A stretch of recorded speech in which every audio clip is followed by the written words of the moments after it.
Selamat siang, perkenalkan nama saya Eldito Alextatu, NIM 17204021, jurusan Pendidikan Teknik Elektro, Fakultas Teknik Universitas Negeri Manado. Di saat ini saya akan mengajarkan mata pelajaran pekerjaan dasar elektromekanik dengan pokok bahasan yaitu membuat diagram kawat. Yang pertama A. Diagram kawat. Diagram kawat atau wiring diagram adalah gambar kerja atau gambar diagram sederhana yang menggambarkan rangkaian perkabelan atau pengkawatan peralatan elektronik dengan bantuan simbol-simbol dalam bentuk yang sederhana.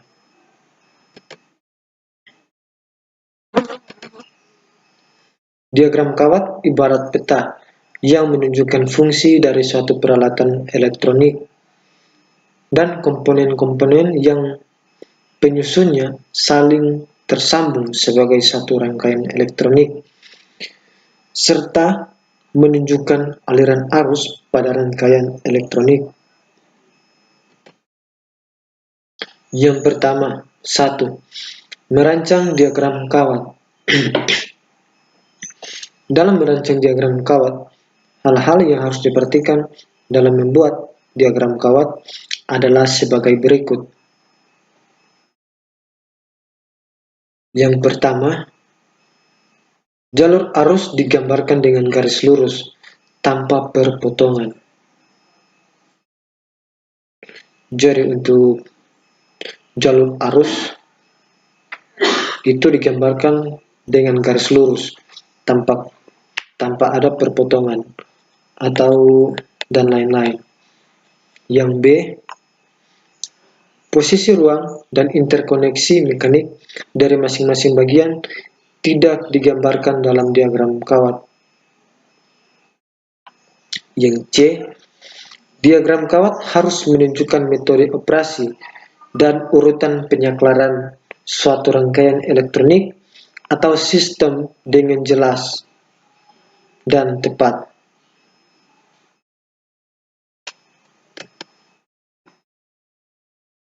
Yang D, kumparan magnet atau kontaktor harus disusun sedemikian rupa sehingga satu terminal tersambung ke jalur netral, rangkaian kontrol. Semua kontak yang dioperasikan dengan satu kontaktor mempunyai penandaan yang sama seperti kontaktornya. Yang F, terminal digambarkan dan diberi nomor yang sama seperti pada tabel terminal dan diagram rangkaian. Yang G, untuk rangkaian yang besar disarankan agar dibagi ke dalam jalur-jalur arus.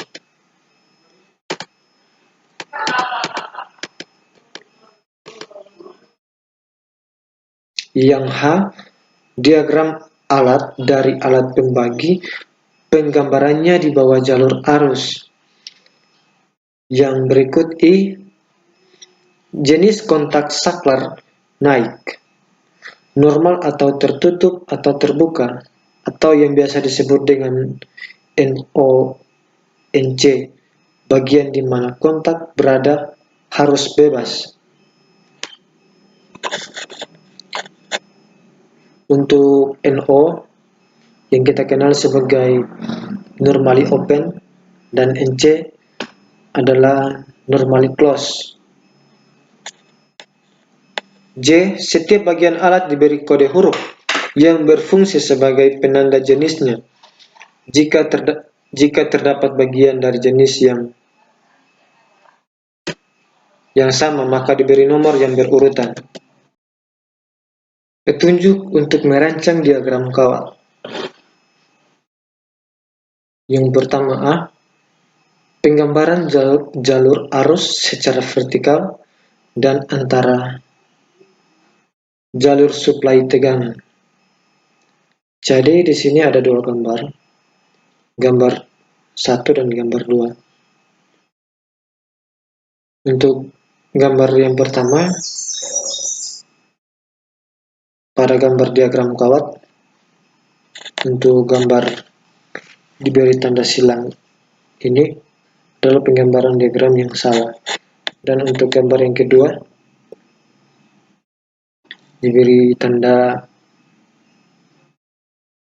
yang benar karena untuk merancang diagram kawat harus secara vertikal dari antara jalur suplai tegangan.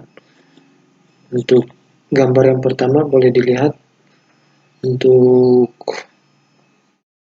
penggambarannya tidak secara vertikal. Jadi boleh dikatakan ini adalah gambar yang salah untuk diagram kawat, untuk wiring diagram. Sedangkan untuk gambar yang kedua, itu dia sudah vertikal untuk penggambarannya. Jadi untuk adik-adik yang nanti akan merancang diagram kawat, bisa diikuti untuk gambar yang kedua ini.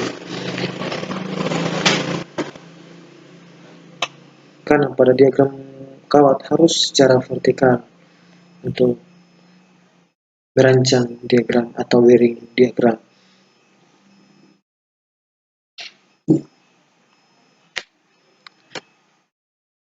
Yang B, peralatan saklar, alat pembagi, dan elemen awal penggambarannya harus pada sudut yang tepat terhadap jalur arus. Jadi di sini ada dua gambar. Untuk gambar yang pertama diberi tanda silang X karena untuk penggambarannya harus pada sudut yang tepat. Nah, untuk gambar yang pertama ini tidak pada sudut yang tepat dibandingkan dengan untuk penggambaran pada gambar yang kedua. Itu dia sejajar dengan jalur arus.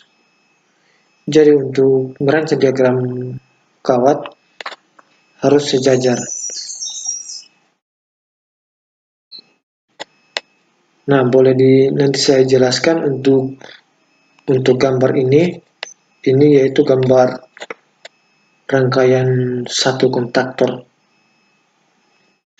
Jadi untuk jalur fasa masuk ke push button stop. Untuk push button stop masuk ke push button start. Dan push button start masuk ke A1 kontaktor.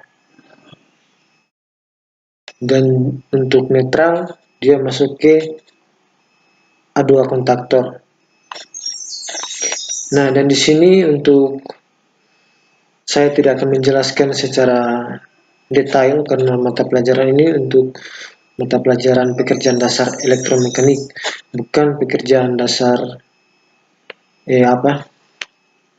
bukan mata pelajaran kontaktor. Jadi dijelaskan hanya mengenai dengan yang garis-garis besarnya saja.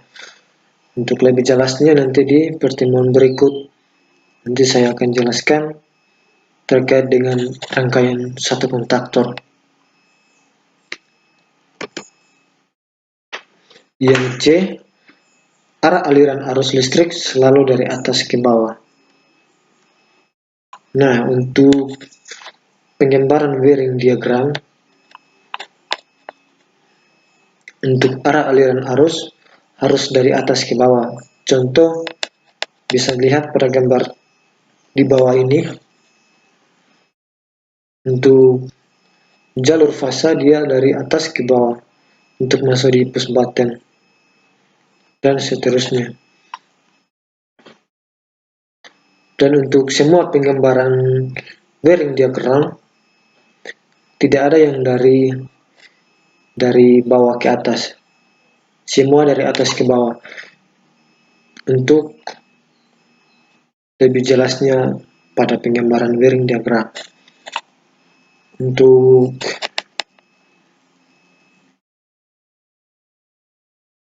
arah aliran arus listrik harus dari atas ke bawah. Nah, ini ada tanda panah ke bawah. Ini menandakan arah arus listrik untuk rangkaian ini. Jadi sampai di sini dulu pertemuan kita di saat ini. Kalau ada pertanyaan dipersilakan.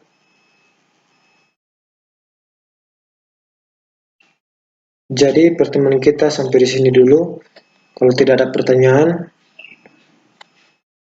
sekian dan terima kasih. Selamat siang.